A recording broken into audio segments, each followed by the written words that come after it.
It's Anita at Life in This Place, and I'm here and I'm going to show you how we do our milking. Now, we are not a large dairy, we just have a few goats, and so my setup is not fantastic, but it's practical for us. So I will just get on it. I was with some friends today, and I was able to talk with like-minded people about things that are important to me, and it's really it's really so needed to be able to talk to people who are on the same page as you are and who like the same things that you do, like farming. Oh, so good. And so here's my milking stand. It's nothing elaborate. It's falling apart more than it is well, it's standing up. It's just fine. It's a little wobbly. This is my container for dirty cloths. I had one from this morning yet that I didn't get rid of. So I'm gonna get started. So my chickens and my ducks share this space will share this space with me in the milking stand. I'm milking the goats, and so my milking stand gets poop on it and dust and all kinds of stuff. So I just dust it off with my brush. Oh, I found the brush at a restaurant supply store. I brush it off every time I milk, so it never gets dirty, really. Once in a while, I'll take it out and scrub it down. But I will go and grab Star. She's always my first girl.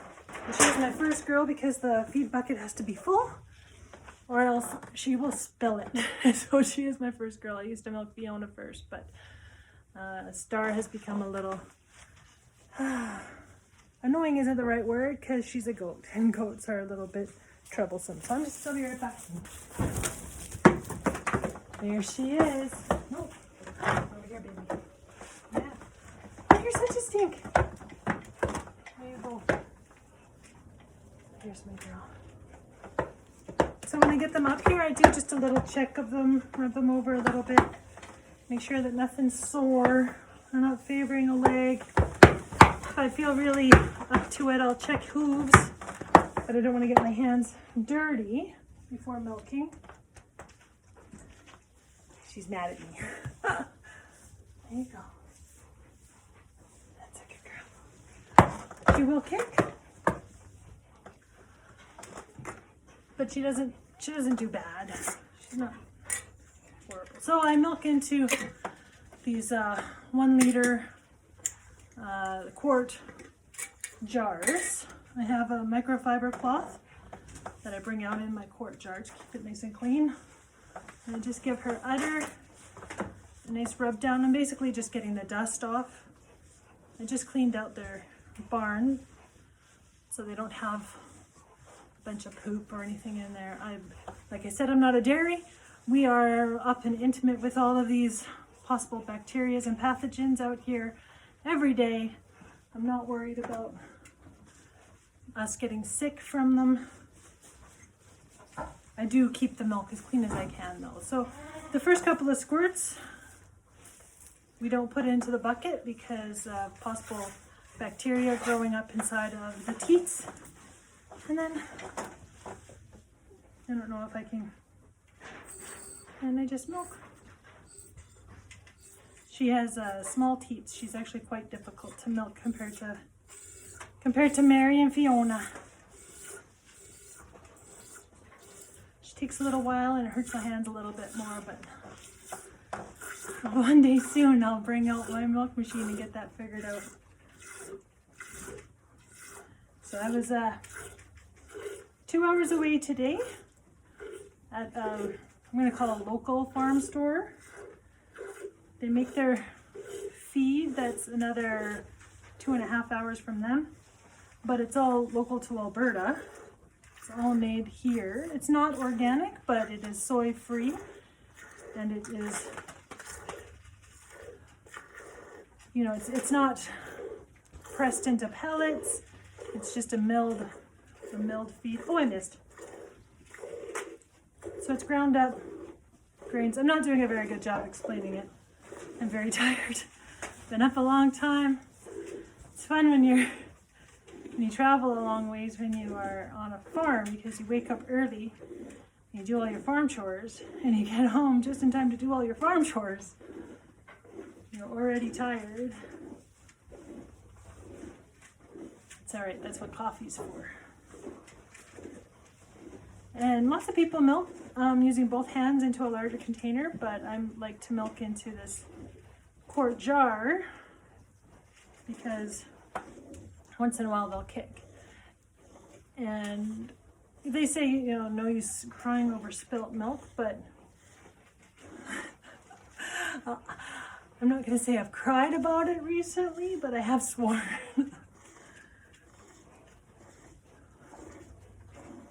And so I've been on, we've been milking for 4 minutes, 5 minutes, and not quite a quart yet. She'll give me, well, not tonight. She usually gives me about 2 quarts, but I was away all day, and I looked in, when I got started, it looks like all of the waters are empty, so they were short water today, so they won't give me as much milk. Lots of people measure out how much feed they give to their goats. I think it's supposed to be half a pound of feed for every pound of milk they give you.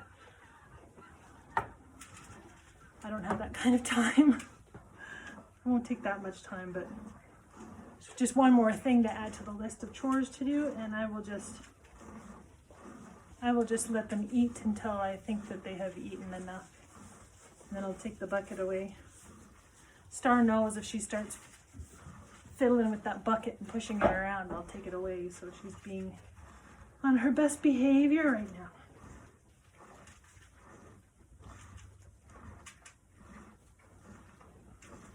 All right, mostly full. There is a lot of foam in there. Not much milk, not much foam. It will defoam, obviously. So I'm just pouring it into my milk bucket. Isn't that awesome? Stupid expensive, but cool.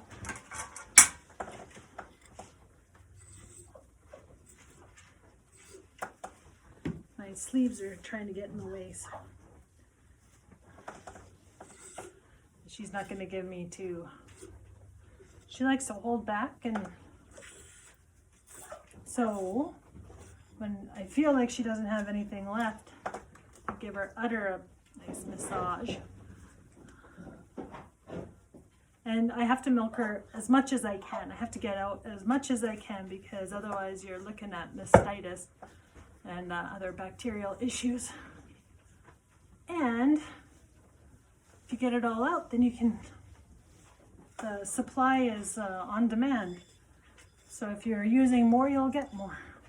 Well, and of course it has a lot to do with hay and grains and water and the environment. So do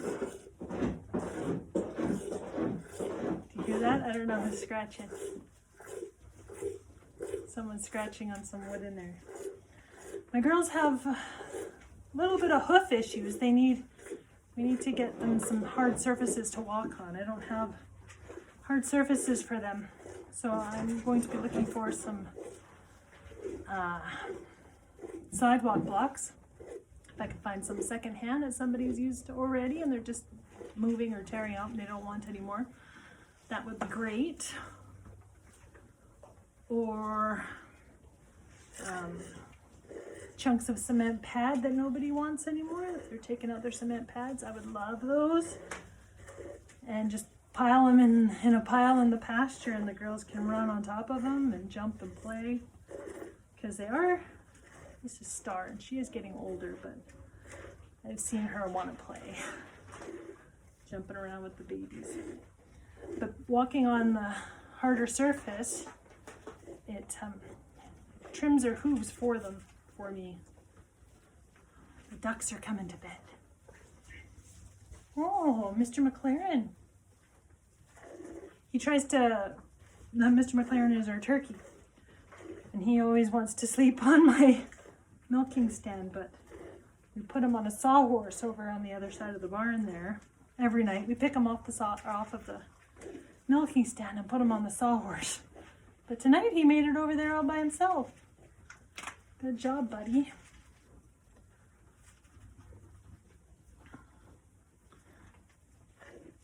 So I was at Farmstead Life.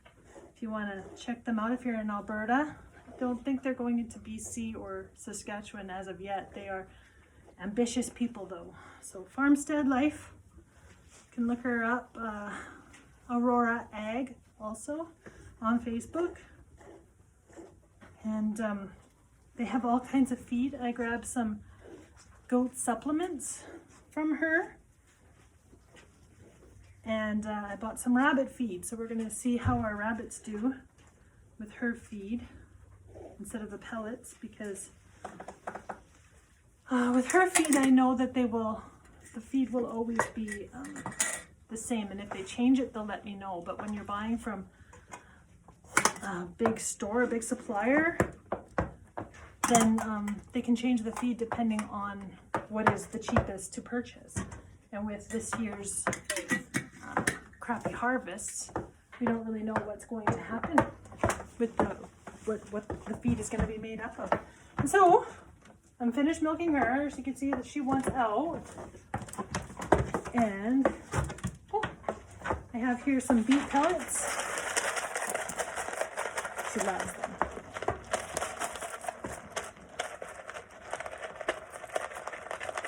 Beet pellets are high calorie. They're kind of like a candy, actually, for the goats. But my girls have been losing condition because of poor quality hay. And so I've been giving them a little extra. Where are you going, Star? Been giving them a little extra beet pellets and some sunflower seeds. You don't like those, you don't want them. And then some alfalfa pellets. Except for Star, because she's a jerk and she spills them. Oh.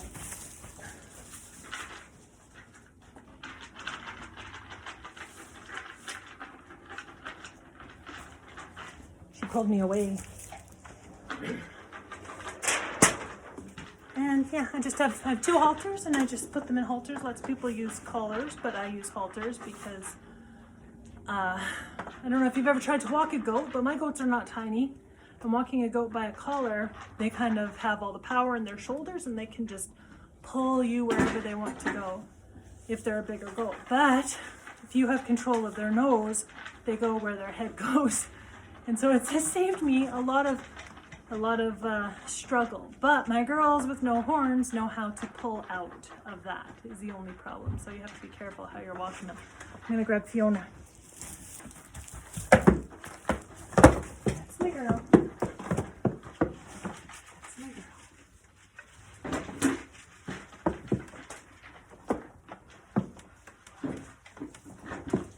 So again, I'm just doing a little health check. She's got some straw and some poop sticking to her hooves. That to me tells me that her hooves are actually needing to be trimmed a little bit. But I'm not going to do that tonight, even though I have my trimmers here. Okay. This is Fiona, and she has a very nice udder.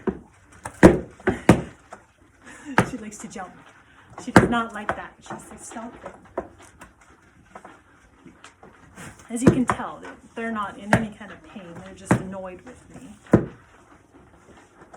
They're annoyed with me. Imagine. Again, just out into the dirt. Come winter, I need to bring another little container to squirt it into, because otherwise I just end up with masses of milk ice. So I have a Star behind you eating out of the alfalfa pellet bag. Alfalfa is high in protein and it makes more milk. The grains are for them to gain condition. It's like starches, right? So they use that for energy, and they get fat on the grains. Not that that's a problem for Fiona. And then the alfalfa, they enjoy it, and it makes more milk. They make more milk with the high protein. Well, I think I am done blabbering on for right now. Thank you.